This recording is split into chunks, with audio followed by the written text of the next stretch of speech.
నువ్వు చరిత్రలో కలిసిపోవడం కాదు, నువ్వు చరిత్రని సృష్టించగలవా? చరిత్ర పుటలలో నువ్వు ఒక కాగితం కాగలవా? నువ్వు ఒక అధ్యాయాన్ని కల్పించుకోవాలి.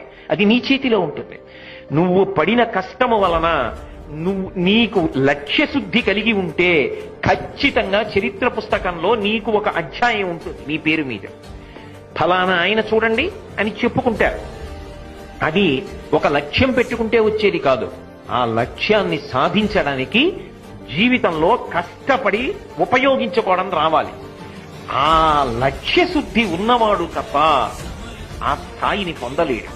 జీవితాన్ని సక్రమంగా వాడుకోకుండా గడిచిపోతోంది కదా అని 24 గంటలు వినోదంతో, 24 గంటలు ఇంద్రియముల యొక్క చాపల్యంతో గడిపేసిన వాడు జీవితంలో సమున్నతమైన స్థానమును పొందలేడు. సరిగదా?